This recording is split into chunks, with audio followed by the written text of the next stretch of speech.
Olá a todos e a todas que estão nos assistindo, muito obrigada pela presença. É um prazer ter aqui hoje 4 alunos do nosso MBA em parceria com o IBMEC. Esses alunos, eles se destacaram no estudo de casos, os casos que eles apresentaram foram selecionados como os melhores e a gente trouxe eles aqui para conversar com vocês hoje, para apresentar esses estudos de caso. Então, eu quero agradecer a presença da Soraya, da Cris, do Itacir e do Manuel aqui com a gente hoje. Sejam muito bem-vindos, é um prazer ter vocês aqui com a gente. Eu quero começar esse painel pedindo para cada um se apresentar e comentar sobre o caso que vocês escreveram. Eu vou começar pela Soraya. Muito obrigada pela oportunidade. Meu nome é Soraya Clementino, eu sou advogada e milito na área trabalhista há mais de 20 anos. E o que eu vi acontecendo nos últimos anos foi um crescimento exponencial dos casos de assédio moral nas empresas, dos adoecimentos em razão do alto nível de pressão no ambiente corporativo. Vi surgir o burnout, que pouco se falava e já há 1 ano é uma doença reconhecida pela Organização Mundial de Saúde como uma doença decorrente de um ambiente de trabalho mal gerenciado do ponto de vista de saúde mental. Isso era um incômodo pessoal, trabalhar nesses processos e não ter uma solução que não fosse, advogando para empresas, como é o meu caso, pagar as indenizações. E aliado a estudos como o MBA, que eu tenho me aprofundado no S do ESG, que é onde tratamos das relações entre as pessoas, dos meus estudos na área de psicologia positiva, pensando em ferramentas científicas, em pesquisas, em dados que levem a uma construção de um ambiente de trabalho que seja seguro e saudável para as pessoas, que as tirem desse lugar de adoecimento e leve para um lugar de florescimento humano, o que faz bem para as empresas, para esses indivíduos, para suas famílias, e isso vai crescendo e vai impactando positivamente a sociedade. Então, dentro do escritório, nós criamos um programa que se chama Indo Além do Combate ao Assédio, que não só qualifica as empresas do ponto de vista legal para que elas atendam à legislação brasileira e tenham um programa estruturado com regras de conduta, com canal de denúncia, com adequação das práticas da CIPA. E esse indo além é promover uma cultura, um treinamento que leve ao desenvolvimento humano dessas pessoas, com base em boas práticas que vão ajudar essa empresa a criar um ambiente que seja propício à igualdade, à criatividade, a esse ambiente de respeito. Então, a gente sai de um ambiente de adoecimento para um ambiente que seja saudável e, por que não, feliz. A empresa pode ser um lugar de promover a felicidade. E, com isso, nós nos alinhamos a uma política de sustentabilidade, de responsabilidade social e ajudamos também a alcançarmos o ODS 3 da ONU, que é saúde mental. Então, é uma forma que as empresas têm de agir diretamente neste ODS com responsabilidade social e com benefícios do ponto de vista humano e de negócios. Não, muito legal, super importante seu tema. Depois já estou aqui pensando umas perguntas para te fazer, que eu acho que eu sou super fã desse tema. E agora eu quero pedir para a Cristiane, a Cris, para ela se apresentar. A Cris também tem um case super legal de uma indústria que eu também sou fã de políticas sustentáveis nessa indústria. Sim, com certeza. Obrigada pela oportunidade. Eu sou a Cris Pavão, então sou empreendedora. Eu venho aí de uma jornada na carreira corporativa de 15 anos e fiz uma transição de carreira. E aí eu fui desenhando esses projetos, né? E eles foram se materializando, se tornando realidade. Então, são 2 startups, né? A primeira é a Bicoses, que é um marketplace de moda consciente. E a segunda é uma ferramenta de gestão ESG, para marcas de moda, que chama Calculadora Moda ESG. Aí eu vou explicar um pouquinho de cada um, tá? Então, a Bicoses, ou Buy, como eu falei, ele é um marketplace, ele reúne marcas de moda que compartilham desse propósito, né, de ESG, de consumo consciente, de sustentabilidade. Então, é a criação de um ecossistema de todos esses empreendedores que têm essa mesma visão, né? Então, a gente reuniu esse grupo e aí eu senti a necessidade de, como é que a gente vai avaliar o nível de sustentabilidade, né, dessas marcas? Então, a nossa curadoria, ela é dividida em 2 etapas. A primeira é a curadoria de moda e estilo e a segunda é uma curadoria ESG. Então, para resolver esse problema de não ter como mensurar como que a marca poderia entrar ou não, a gente criou a calculadora Moda ESG, que é uma ferramenta de gestão e avaliação de níveis de sustentabilidade para marcas de moda. Então, com isso, a marca ela preenche um questionário. Esse questionário ele tem uma inteligência por trás e que de tal forma que a gente consegue quantificar o nível ESG. Então, a gente escolhe temas materiais, ESG, para a indústria da moda, e a partir daí a gente foca nesses itens para avaliar, né? E aí tem uma planilha detalhada. Só que a calculadora Moda ESG, ela se tornou um negócio separado. Ela se desenvolveu, a gente viu a demanda, então a gente pensou, bom, por que não usar essa ferramenta para marcas que talvez não passem na curadoria de moda e estilo porque não tenham exatamente a mesma identidade visual, mas que podem se beneficiar da ferramenta. Então, por isso a gente separou, expandiu esse negócio. E aí, para as marcas que adquirem a calculadora, elas também recebem um relatório com ferramentas de gestão, então gráficos comparativos com o mercado. E aí eu sempre falo, né, que assim, o primeiro passo para uma mudança é você saber onde tem um problema, né? Então a calculadora faz isso, ela traz essa clareza de onde você está, quais são os seus diferenciais de sustentabilidade, quais são os seus pontos a desenvolver. E a partir daí, a gente oferece algumas ferramentas para auxiliar nesse processo, inclusive uma etiqueta ESG, a gente chama de uma tag ESG, que a marca pode colocar na roupa, e ela é dividida em planeta e pessoas. Então, a gente, com isso, pede que a marca coloque os diferenciais de sustentabilidade. Na verdade, esses diferenciais vêm do resultado da calculadora. Então, ela consegue comunicar o mercado, que também é super importante. E aí, um último ponto da Bicoses, né? Por que ela se chama Bicoses? Porque essa ferramenta, através dessa metodologia, a gente consegue identificar muito claramente quais são as causas sociais e ambientais que aquela marca mais apoia. E aí, no Marketplace, a gente organiza os produtos e marcas por essas causas. Legal. Então, a ideia é, de fato, promover um consumo que vai além do produto que o consumidor final vai adquirir, né? Que vai pela causa, pela intenção por trás. Então, por isso, a gente quer trazer toda essa clareza para o consumidor, porque a gente acredita que essa comunicação com o consumidor final também é muito importante.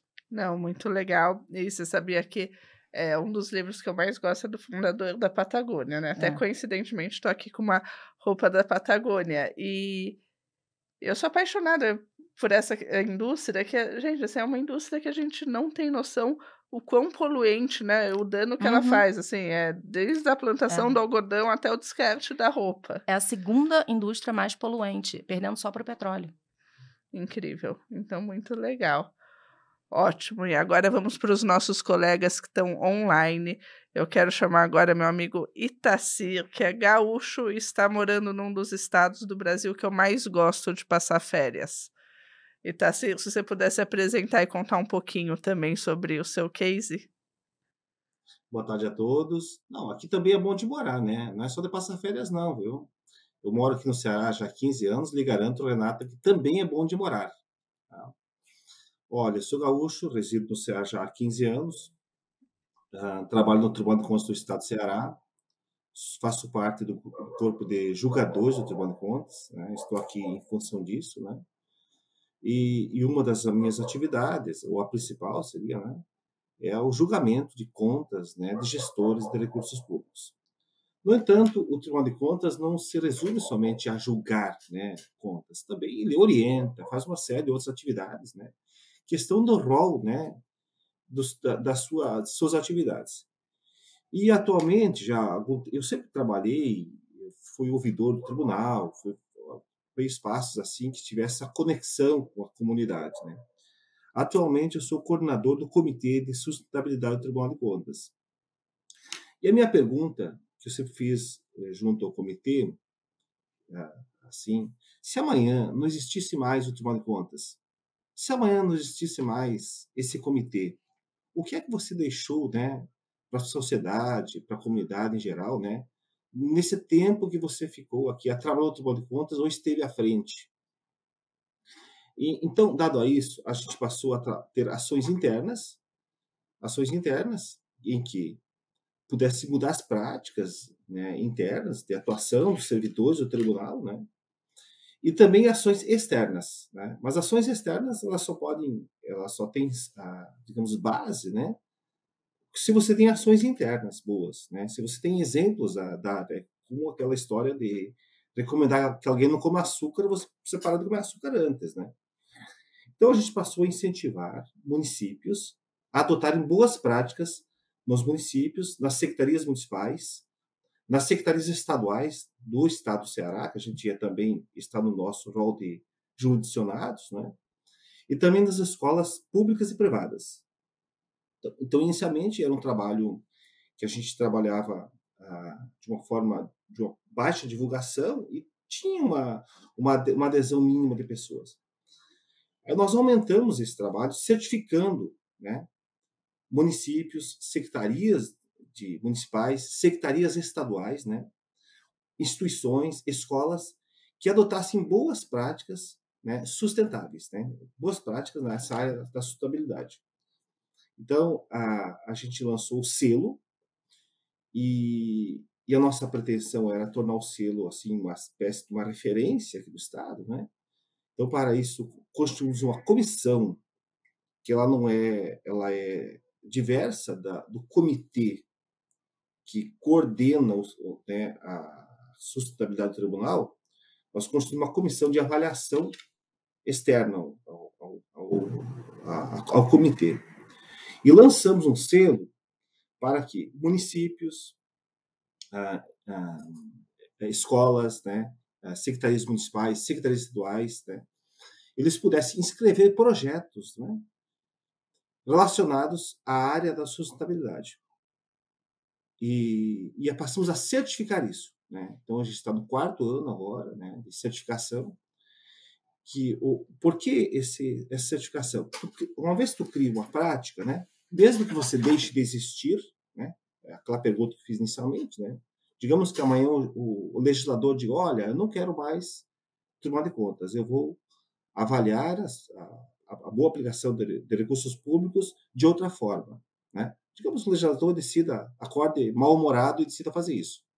O que você deixou, né, de bom, né, que vai ter continuidade mesmo depois que você não exista mais, né? Então, um pouco isso que a gente procurou a trabalhar. E o projeto escrito aqui, que eu encaminhei aqui a IBMEC Exame, foi exatamente texto selo, né? Que inclusive está dando uma palestra amanhã no Cerzedeiro Correia do TCU, amanhã às 10 horas da manhã, que meio que tem sido um case, que os demais tribunais também estão, de contas do país, né, também estão aderindo, né, buscando informações de como é que eles podem interferir. E como é que a gente está fazendo? Então, além do selo, a gente também está fazendo uma outra ação, junto ao corpo técnico do tribunal. Então, hoje, anualmente, nós avaliamos as contas dos prefeitos. Lá na avaliação de contas, nós temos lá a avaliação do cumprimento de índices constitucionais e legais, né?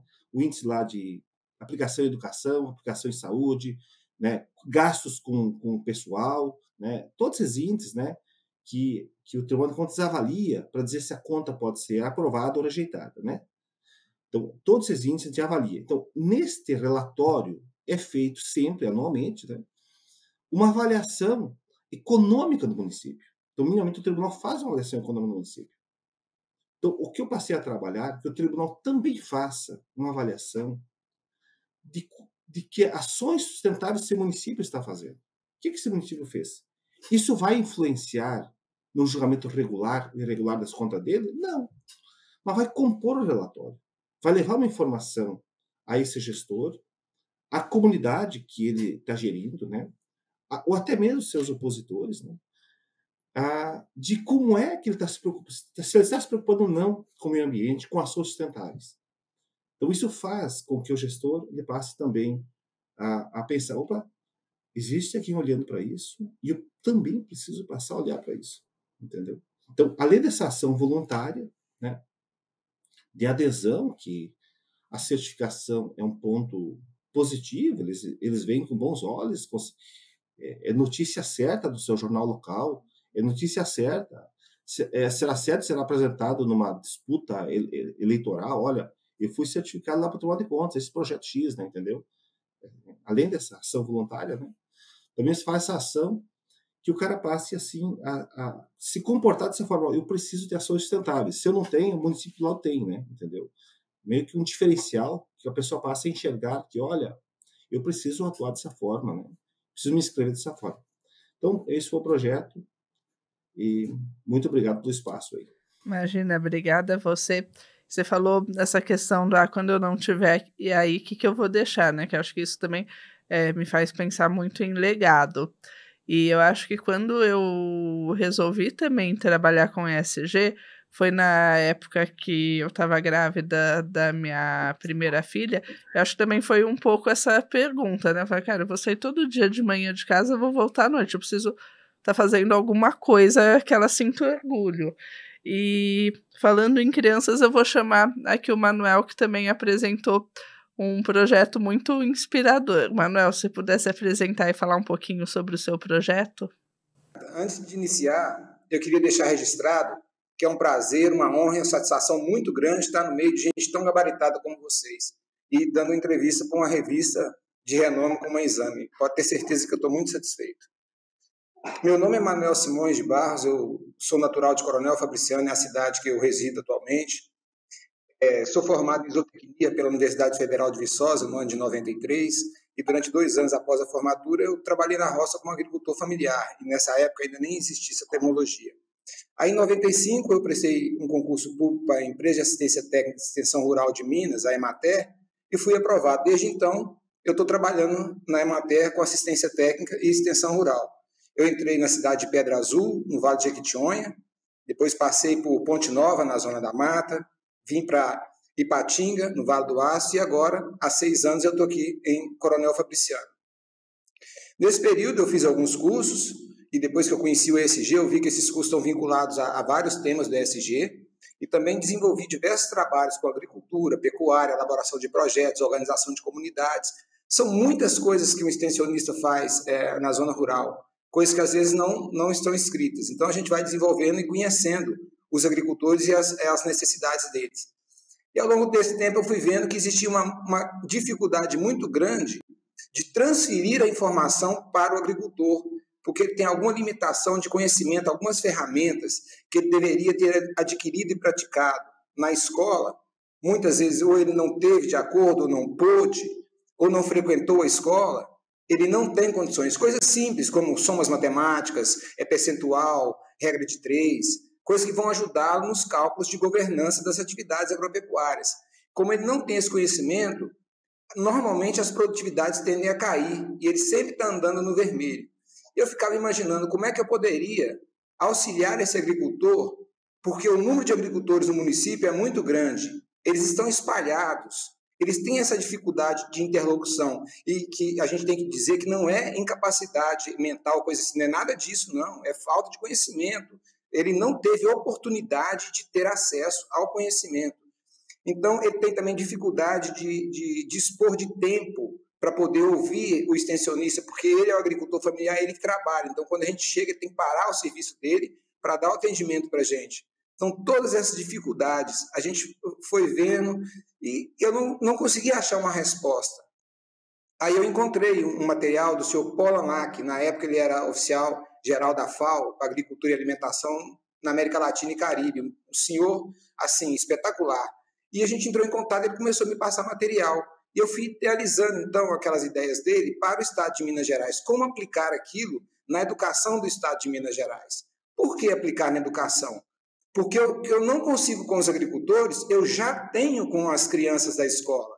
Eles já estão lá 5 dias por semana. Os professores já estão lá. A infraestrutura já está lá. os equipamentos já estão lá ou são de baixo custo, o material didático já está sendo impresso, elaborado, está tudo sendo feito, só que está sendo feito de uma forma, eu digo sim, meio equivocada. Tem livros que saem, só para citar assim, saem do sul do país para atender o nordeste do país. O mesmo livro. Então, a gente acredita que o conhecimento, não só como outras ferramentas que as crianças têm que ter, tem que ser construídas com eles na escola.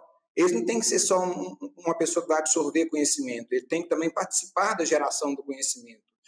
E a gente espera que as escolas se tornem centros de formação comunitária, formação de recursos humanos e geração de conhecimento. Então, as crianças vão participar, elas podem participar num avanço muito grande disso e se tornando autogestores do seu desenvolvimento. A gente não espera que a criança seja o menino do futuro do Brasil, não. Eu quero a criança agora. Eu quero a criança hoje. Eu quero ela chegando junto do pai dela e levando o conhecimento que ela adquiriu na escola. Ela leva a cartilha ou traz a demanda do pai. Mas coisas simples, para auxiliar nos cálculos de produção, de produtividade.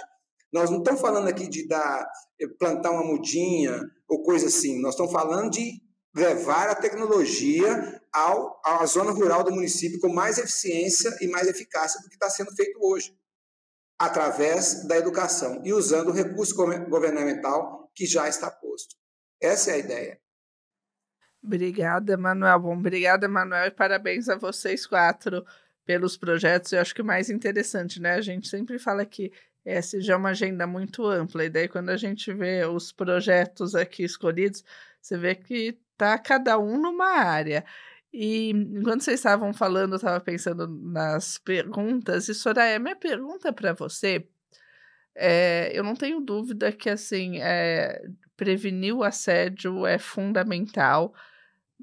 A minha dúvida assim, é o quanto as pessoas elas se sentem à vontade para denunciar o assédio. Por que eu estou perguntando isso? Porque eu acho que nas culturas corporativas, eu acho que muitas vezes existe assim uma vontade de tentar não ver o que está acontecendo. E daí as pessoas acabam não denunciando, porque tem muito caso de assédio que é difícil você ter provas sobre isso. E daí eu acredito que as pessoas acabam não denunciando com medo disso se virar contra elas. Então, assim, como que a gente pode mudar essa cultura do medo de denunciar? Porque é curioso, né? As pessoas não têm medo de praticar o assédio, e daí quem sofre assédio tem medo de denunciar o assédio. Olha só, Renata, é muito interessante a sua colocação, porque, de fato, muitas pessoas têm medo, mas está subindo em grande escala o número de denúncias. Todos os canais, pesquisas demonstram que a principal denúncia em canais de denúncia corporativa é assédio moral. Então, já há um crescente movimento para que se denuncie o assédio. Desde que temos em vigor a lei do programa Emprega Mais Mulheres, é uma lei que já está em pleno vigor desde março deste ano. Ela é do ano passado, mas as práticas estão em vigor desde março deste ano. As empresas com mais de 20 empregados, as empresas que têm CIPA, são obrigadas a terem canal de denúncia. Então, a gente pega um assunto que era de grandes empresas, que estava dentro de programas de compliance, de corporações mais robustas, e traz para a pequena empresa, porque uma empresa de 30, 40, 50 empregados é uma pequena empresa e ela hoje passa a ter a obrigatoriedade de ter o canal de denúncias. Então, primeiro, estamos diante de um desafio cultural. A cultura da denúncia. O que favorece o denunciante? O canal, ele tem que oferecer a denúncia anônima. Então, isso já é um resguardo. Você não precisa se identificar. Em relação às provas, se não tem provas robustas, se tem ou não tem, este não é um problema do denunciante. Ele não precisa ter as provas para denunciar. Ele pode ter.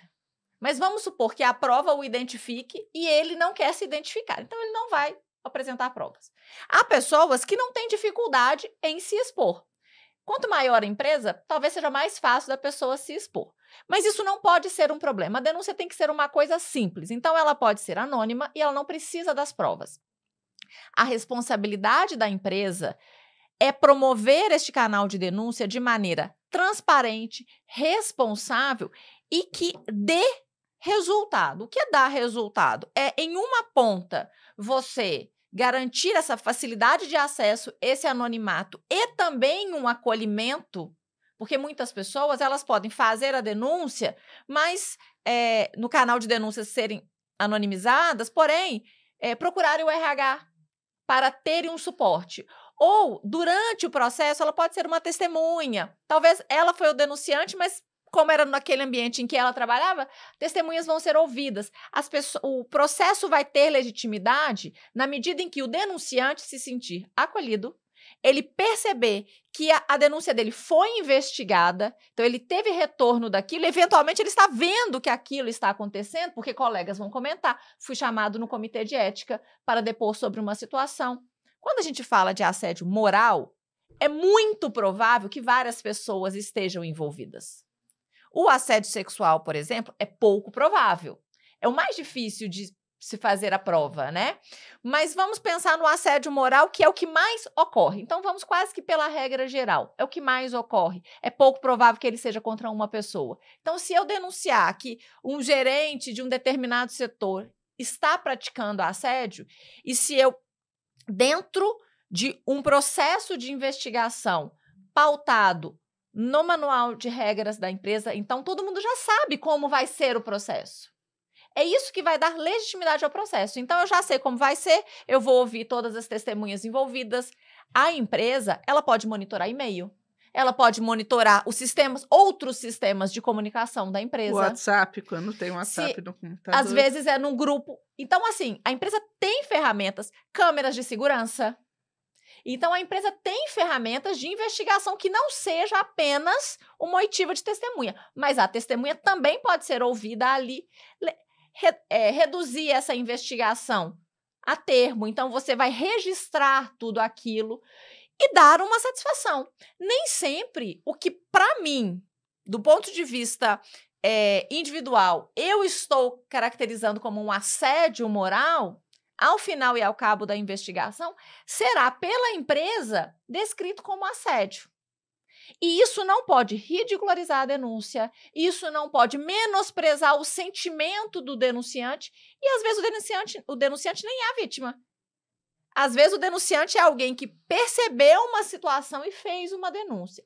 Então, a empresa precisa de ter uma palavra que no mundo corporativo, às vezes, não ganha muito espaço, mas um processo de investigação de uma denúncia de assédio, ela precisa ter empatia e compaixão, necessariamente. Porque talvez para você aquilo ali não é nada. Ah, mas usando uma expressão bem atual, isso é mimimi. Mas não foi você que sentiu. Sim. Não foi você que presenciou. Então, dê seriedade ao processo, dê respostas, puna quem precisar ser punido e, mais que isso, crie um ambiente que seja seguro para as pessoas, para que o assédio não seja permitido, não seja tolerado e, em acontecendo, seja investigado e punido. É isso que vai encorajar as pessoas. E os treinamentos, que também são obrigatórios por essa nova lei, eles têm esse papel de encorajar e te mostrar. Às vezes você não sabe nem como funciona. A informação, a clareza, a transparência vai dar credibilidade ao canal de denúncia. Legal. Não, eu acho que enquanto você estava falando, eu estava pensando que ao longo dos anos também, a questão das redes sociais, acho que colocou mais pressão sobre as empresas, né? Sim. Que eu acho que, assim, o que você falou, provavelmente, assim, já deveria ser seguido por várias empresas sérias e grandes, mas talvez não fosse, né? Eu acho que hoje as empresas também têm esse medo do funcionário que sai e coloca no LinkedIn que ele sofreu assédio, denunciou e nada foi feito, né? Isso pode ter, assim, ser um desastre para a empresa em termos de reputação. Exatamente. O risco reputacional que a rede social proporciona, ele é gigantesco. E aquilo ali, se outros empregados aderem àquele comentário, principalmente se ele já saiu da empresa, aí ele está blindado. Então, muitas pessoas hoje, elas querem saber qual é a reputação da empresa para as quais ela está se aplicando para uma vaga. Há empresas em que às quais eu não quero me vincular. Essa empresa não é uma empresa que preza os valores que eu prezo. O meu propósito não está aliado aos valores e ao propósito desta empresa. Então, manter essa reputação de ser um bom empregador vai fazer com que a empresa atraia melhores talentos e os retenha. Legal. Então, são muitas camadas que isso pode esconder, mas o momento é bastante propício para que as empresas se adequem, porque quem ganha mais é a empresa, em ter este ambiente com os melhores. Quem não quer ter os melhores trabalhando para si? Exatamente. E, Cris, quando você estava falando da Bicoses, uma coisa que me chama muito a atenção é esse antagonismo, né? Que assim, quando a gente pensa num dos motivos por que a ESG está crescendo tanto, eu particularmente acho que um dos motivos é que as novas gerações elas já vêm com um chip ligado em sustentabilidade, né? Mas ao mesmo tempo que elas vêm com esse chip ligado em sustentabilidade, a gente vê marcas orientais crescendo muito, assim, com preços baixíssimos, muita gente dessas gerações comprando essas roupas, e a gente fala, galera, não tem milagre, né? Assim, você está comprando uma roupa baratíssima, que tem suspeita de trabalho em condições terríveis, que a gente não sabe a origem da matéria-prima. Se por um lado essa é a geração que vai lá e faz essa agenda avançar, em alguns momentos, não só essa geração, tá? Mas em alguns momentos eu acho curioso que assim, muita gente que faz a agenda avançar vai lá e compra roupas que não tem nada a ver.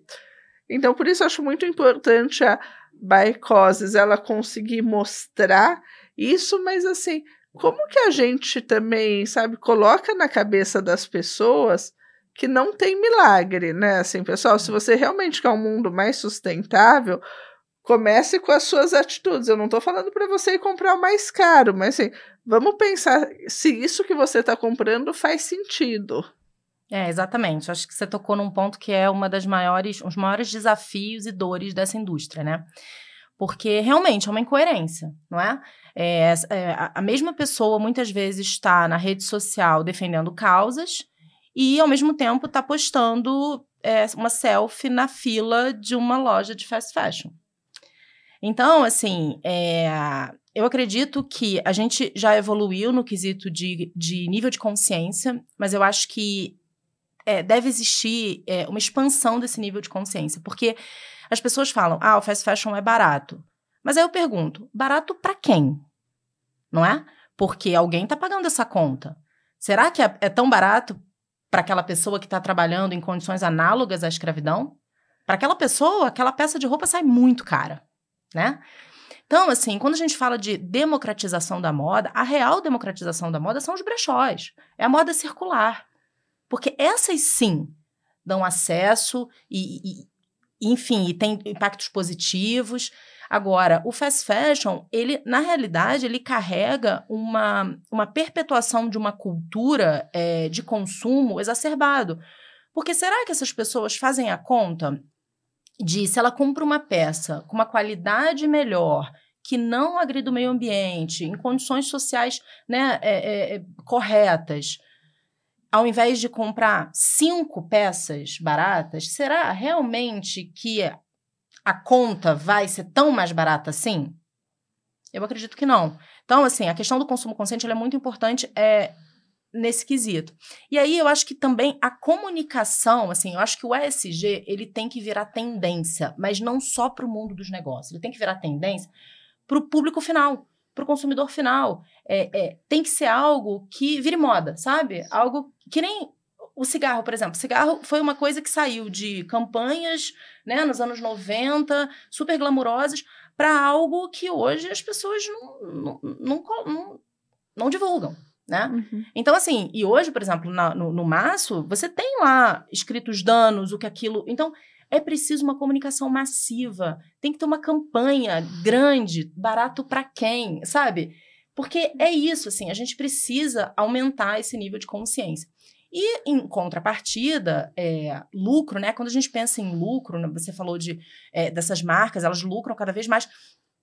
De fato, assim, é importante que existam mecanismos de incorporar nesses resultados da empresa impactos positivos, beneficiando o resultado dessas empresas, e impactos negativos, penalizando essas marcas, para que o lucro não seja... o financeiro ele é muito importante, não seja uma métrica apenas financeira, mas que ela contemple custos hoje que são ocultos, não é? Então, assim, eu acho que passa por esse lugar da comunicação, da consciência, da responsabilidade e principalmente focado no público final. Não, e o barato para quem que você falou, acho que as pessoas também esquecem que às vezes você compra uma peça de roupa que tem um preço um pouco maior, mas assim, ela dura anos, assim. Nossa, eu tô cansada, tem um monte de roupa que às vezes eu olho no meu armário, eu sei que em 2010 eu fui morar no México, eu falo assim, caramba, essa roupa eu já tinha quando eu fui morar no México, assim, eu continuo usando, então a roupa tá lá há mais de 13 anos, então assim, também entender isso, é o brechó que dá essa circularidade, mas assim, você também pensar em roupas que vão durar mais tempo no seu guarda-roupa. E fazer essa conta, né? Então, será que você está pagando tão mais barato assim, consumindo em quantidade, roupas que não vão durar, quando você pode melhorar a qualidade, adquirir um bem um pouquinho mais caro aqui, mas justo, um caro justo, né? Assim, comparado. E é isso, é o caro justo, né? Que esse também é um ponto importante. Eu gostei muito do livro do Bill Gates, Como Evitar um Desastre Climático. Ele fala nesse livro sobre o Prêmio Verde, né? E assim, desculpa, gente, estou mudando o assunto aqui do painel, mas agora me empolguei em contar desse livro, porque eu adoro esse conceito do Prêmio Verde, que, por exemplo, você vai na farmácia comprar escova de bambu, super legal a ideia da escova de bambu, mas a escova de bambu custa muito mais do que a outra escova de dente. O conceito do Prêmio Verde que ele fala é assim, pessoal, as coisas, elas infelizmente só vão dar certo quando o Prêmio Verde for, assim, não tão grande que as pessoas queiram pagar por isso, né? Assim, a gente precisa entender isso. Então, acho que assim, e daí mudou meu conceito, por isso que eu quis trazer esse livro para vocês, que é dessa questão do Prêmio Verde. O Prêmio Verde, ele tem que ser, assim, um valor que incentive as pessoas a fazer essa mudança. Sim. E associado à comunicação e a essa a coisa do virar moda, do fazer a coisa certa, eu acho que, enfim, pode melhorar e fazer a diferença, né? Exatamente. E Tarsila, eu quero ir para você eu tenho duas perguntas. A primeira delas é que quando a gente olha para o estado do Ceará, é um estado que tem se destacado bastante no investimento em energias renováveis e em educação. A minha primeira pergunta para você é se já dá para ver esses investimentos se refletindo na renda e na qualidade de vida do Estado. E a minha segunda pergunta é se tem alguma perspectiva de, em algum momento, o selo Ceará Sustentável ele se ampliar, abrangendo também o setor privado. Esse sim. Renata, quando eu decidi me estabelecer no Ceará, eu antes de trabalhar no Tribunal de Contas aqui, eu trabalhava na Secretaria da Fazenda do Rio Grande do Sul. E eu sempre tive ligado nessa área de estudos econômicos, nessa área. Eu tenho pós-graduação na área de administração, mestrado em economia, então sempre curioso, né, nessa área de dados, né, números, né, e perspectivas futuras. Então, quando eu decidi fazer o concurso para o Tribunal de Contas aqui do Estado do Ceará, o Ceará vinha num crescimento econômico acima da média nacional, e numa perspectiva dos próximos 10 ou 15 anos ter um crescimento econômico acima da média nacional.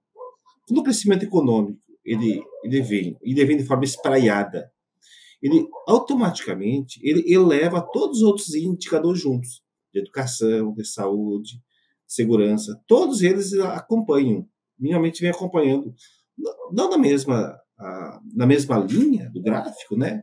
Mas próximo, né? Tudo próximo, vem acompanhando. Então, isso se observa em qualquer estudo, né, que a gente fala nessas áreas, né? E ele se revela também aqui. Tanto isso é verdade, que quando você olha, por exemplo, os números relacionados à educação no Ceará, o Ceará vem, hoje, 83% dos municípios do Ceará têm ensino médio em tempo integral, né, das escolas estaduais.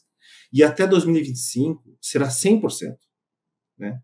Isso representa 71% dos alunos hoje do ensino médio estão em ensino integral. Também é uma política que já vem há quase, desde a implantação do Enem, em que as escolas, né, públicas, né, vêm trabalhando, né, para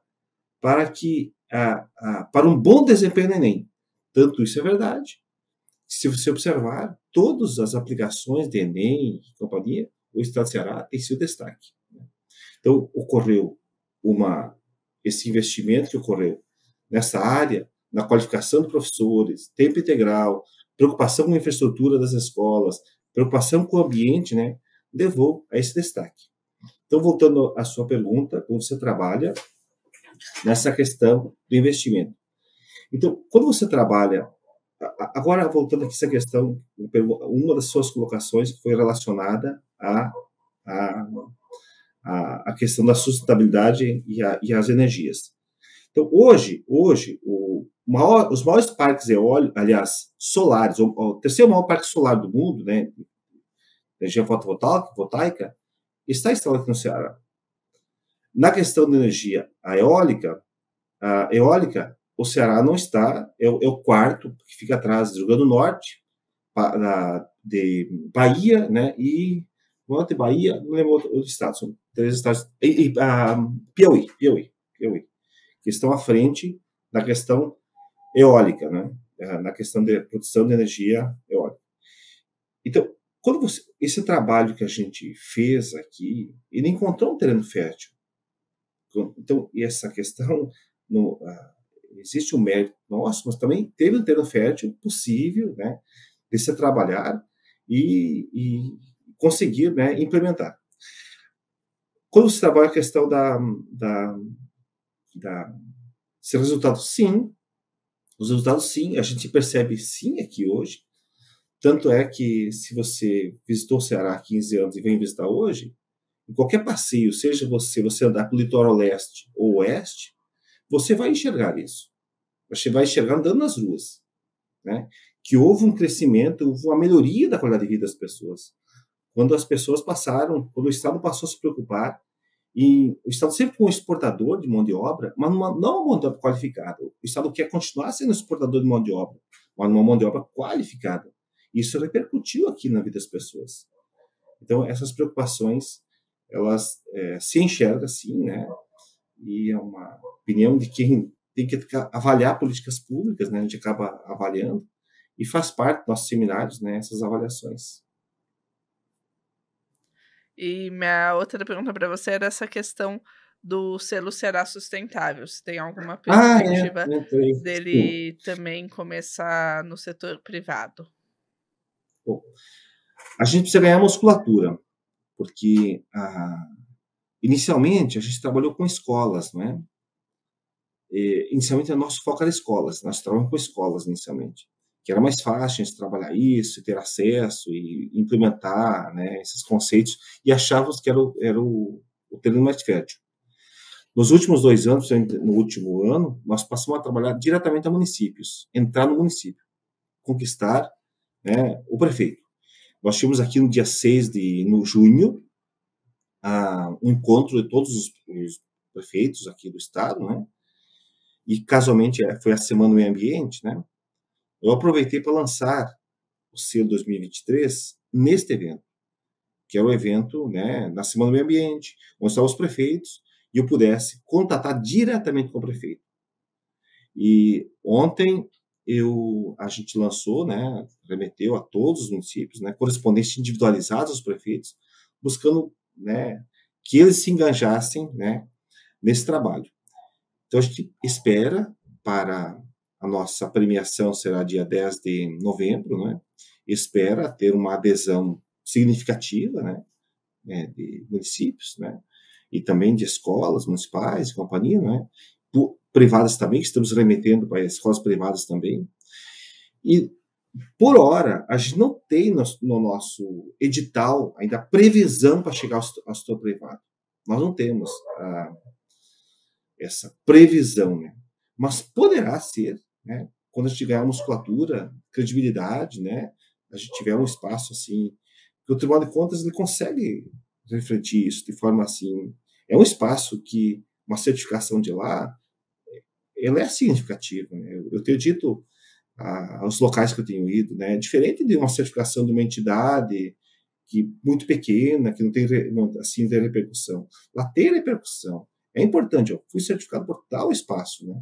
Então acaba sendo um espaço maior. Então, por hora, a gente está trabalhando nesses órgãos e entidades em que a gente tem a maior ingerência, né? E que a gente fiscaliza, né? Como os municípios, secretarias, todos os gestores de recursos públicos, né?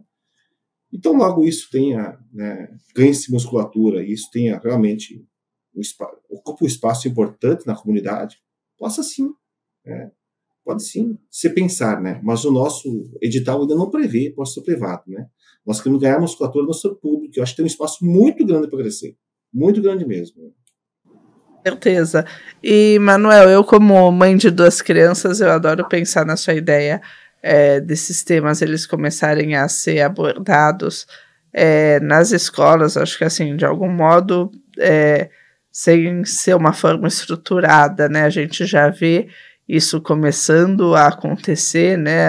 As escolas passando mais essas consciências ambientais, sociais para as crianças, mas como você acredita, assim, quais os principais pilares dentro do E, do S, do G, que você acredita que as escolas deveriam ensinar? Ok, assim, o assunto é muito extenso, então eu gostaria de pegar alguns exemplos da área de governança, que vocês possam entender um pouco melhor. Costuma-se organizações nas escolas, elas decidem o que deve ser feito. E a gente optou por fazer diferente, a gente criou um conselho escolar, e ele não é paritário, são 4 membros do governo e 5 membros da escola, que são 5 alunos, um aluno do 5º ao 9º ano. Então, eles têm a oportunidade de decidir junto com a gente o que vai ser feito no programa, quem vai ser beneficiado, se a gente tem um recurso, que a gente vai ser decidido em conjunto. E é muito interessante você ver os meninos crescendo. Um menino de 10, 11 anos, de repente se posicionando, tendo a liberdade, a autoconfiança de colocar o contraditório para o diretor da escola. Teve um evento também que me gratificou muito, que a aluna de 12 anos, uma menina que era presidente do conselho, ela chegou para o diretor e começou a questionar as de reunião sobre o livro, muito alegre. Os meninos estavam ficando incomodados, estavam participando. Então, a gente quer esse envolvimento, essa autoconfiança deles poderem se manifestar e se desenvolverem. Então, esse é um dos exemplos que a gente usa na área da governança. Tem a questão da área ambiental. A gente trabalha com bacias hidrográficas, reconhecimento, saber onde é que estão as comunidades, a questão dos córregos. Os meninos sabem muito sobre o desmatamento da Amazônia, mas não sabem a questão do bioma da mata. Eu acho isso absurdo. Eles sabem o rio principal do córrego que passa atrás da escola. Então, esse tipo de coisa está passando despercebido, que eles não estão conhecendo o local onde vivem. E se eles não conhecem, eles não têm como desenvolver essa realidade. Então, a gente faz essas aplicações nessa área de meio ambiente. E tem uma outra área de meio ambiente que não é muita, que é a área econômica. Quando um produtor produz lá X toneladas de grão num determinado hectare e a gente consegue produzir 2X com ações simples, de baixo custo até a custo zero, ele não precisa abrir novas áreas. Ele tem mais recursos para chegar e fazer um cercamento de uma nascente, que às vezes para quem está na cidade é muito fácil falar que o agricultor tem que fechar. Mas ele vai escolher se ele vai fechar a nascente ou se vai fechar o gado que está passando, o que vai dar dinheiro para ele poder alimentar a família dele. Então, essas opções a gente quer colocar como forma de discussão na escola e fazendo propostas de mudança com essas crianças que eles possam levar para casa. E, na área social, eu vi um movimento muito bacana, que a gente trabalha, eu estou com foco na agricultura, então a gente vai plantar, vai mexer com enxada, com cavadeira, essas coisas, que, de certa forma, não é um serviço que a sociedade entende como feminismo. Mas a sociedade tem isso. Então, no início, as meninas ficavam meio arredias de chegar, de mexer com enxada e tal, mas no movimento, elas foram crescendo E chegou num momento que eram mais meninas que meninos, pegando enxada e trabalhando e abrindo cova. E quando eu via aquela menina com a enxada abrindo uma cova, eu via ela com enxada, eu via ela com bisturi, eu via ela com uma caneta, eu via ela com um monte de coisa na mão. Não era uma enxada. Mas ela tem que ter a opção de escolher. E ela não tem. Ela não tem uma opção de ser médica. Isso para ela é um trem absurdo. Ela não tem uma opção de ser um engenheiro. Mas eu gostaria de que ela tivesse esse conhecimento, essas crianças tivessem esse conhecimento e, se quisessem, buscassem condições de, através da educação, se desenvolverem. Então, é motivar esses meninos, provocá-los, e, através deles, provocar os pais também. Porque tem coisas simples, de baixo custo ou custo zero, que dobram, triplicam produtividades agrícolas e que ninguém faz. E, pessoal, infelizmente a gente está chegando ao fim desse painel. Foi um prazer estar aqui com vocês. Mas antes do encerramento, eu quero deixar para cada um fazer as considerações finais. Vou começar com a Soraya, mais uma vez. Bom, Renata, eu quero agradecer pela oportunidade de poder falar de um tema tão relevante para mim, pessoalmente e profissionalmente. Este programa de combate ao assédio moral e toda forma de violência no ambiente de trabalho é algo que eu vejo como uma oportunidade das empresas não só se adequarem, mas elas se engajarem em algo que, na linha do que foi dito aqui mais cedo, é um legado. É um legado dessa empresa para a sociedade, é um legado dessa empresa para aqueles trabalhadores que devotam parte substancial das suas vidas para fazer aquele negócio acontecer. É um legado para as famílias dessas pessoas. Então, é um impacto positivo em toda a sociedade. As empresas, porque têm mais recursos ou porque são obrigadas a fazer, sinceramente, a mim não interessa a motivação. Alguns vão fazer porque entendem que isso é valor. Outros vão fazer porque precisam cumprir a legislação. Ao final e ao cabo, todos vão sair ganhando. Até que temos a esperança que aqueles que estão fazendo porque são obrigados vão ser tocados pelos benefícios, vão colher os frutos e talvez numa próxima rodada de liderança ou numa próxima geração, aquilo já faça parte do DNA daquela empresa, já esteja nos seus valores, já saia dos quadros de valores e visão e missão e já esteja na prática, arraigado na cultura daquela empresa, porque eu acredito sinceramente que a empresa é um agente de transformação social. Da mesma forma que ela pode adoecer as pessoas, ela pode fazer parte do processo de cura, e isso é um ganha-ganha para todos os envolvidos. Então, eu acredito, de coração, que essa é uma lei que não pode ser uma lei daquelas que não pegam, uma lei que as empresas só vão cumprir o protocolo e perder a oportunidade de impactarem o espaço que elas ocupam. E eu acredito que essa geração que está chegando vai exigir que esses lugares sejam lugares de florescimento, de crescimento, e não vão permitir que continuemos adoecendo no ambiente de trabalho. Obrigada, Soraya. Cris? Então, também quero agradecer a oportunidade. Para o empreendedor, assim, para qualquer um de nós, né, mas para o empreendedor ter o projeto selecionado, assim, é muito especial. Então, fiquei muito grata, muito feliz. E eu também espero que assim, a gente veja mudança. Eu acho que a gente está progredindo, né, e eu acredito, assim, eu me considero uma otimista realista, sabe, e eu acho que as pessoas que querem ver um mundo melhor são maioria.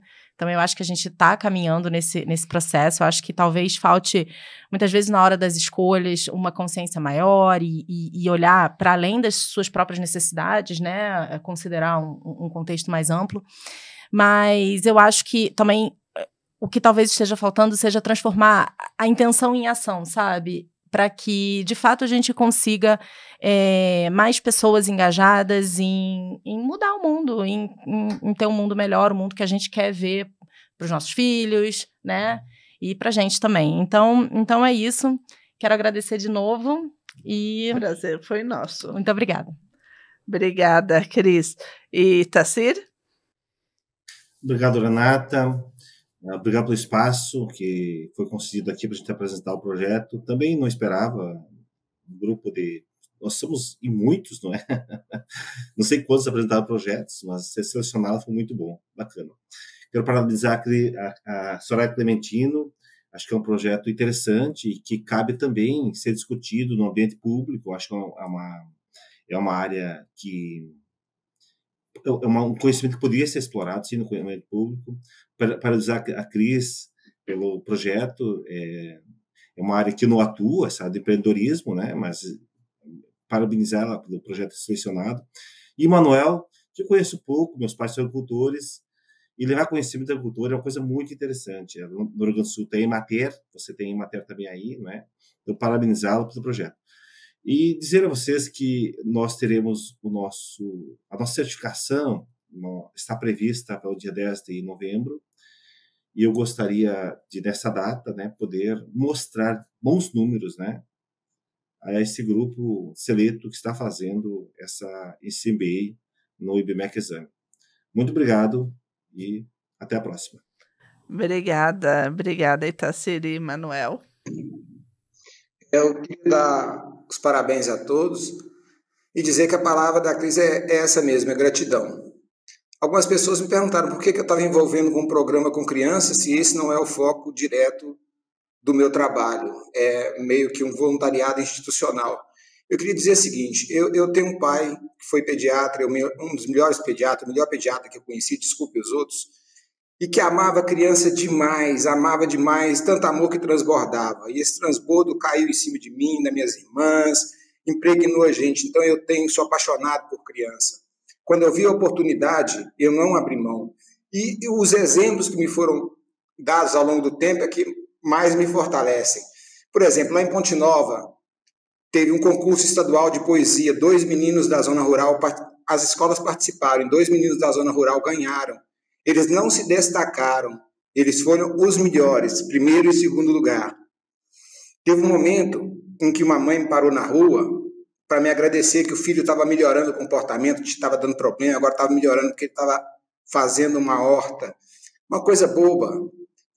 Duas irmãs que me pararam pedindo ajuda porque elas queriam virar empresárias rurais, cada uma ia plantar 10 pés de laranja. Essas coisas assim é que fazem que a gente vá para frente. Desculpa a emoção, é porque a gente vai lembrando. É vida. O Ensinando Verde, para mim, ele vai da governança, no ODS 17, que é das parcerias. É ali que começa. É a vontade de participar. Saindo do 17, vai para o 4. Aí forma essa educação e depois espalha para todo mundo. Então, para mim, o Ensinando Verde é um pouco de ODS, aliás, muito de ODS, misturado muito de amor por criança. Se juntar isso tudo com o pessoal competente, faz um trabalho muito bacana. E é por isso que eu estou atrás de correr atrás desse sonho. Obrigado, viu, Renata? Obrigado mesmo, Exame, a vocês que estão aí dando apoio. Valeu mesmo. Não, obrigada a você, parabéns. Aliás, parabéns para todos vocês. E não só para todos vocês, eu confesso que foi difícil, tanto que a gente ia selecionar os 3 melhores, daí eu falei, não dá, tem que ser 4 melhores, mas eu já estava quase, não, tem que ser os 10 melhores, que tem muita história, muito projeto bom aqui para contar, então parabéns, obrigada pela presença, obrigada por serem nossos alunos e por estarem compartilhando esse conhecimento e esses projetos tão bonitos com a gente aqui hoje. Muito obrigada e obrigada também a você que está nos assistindo.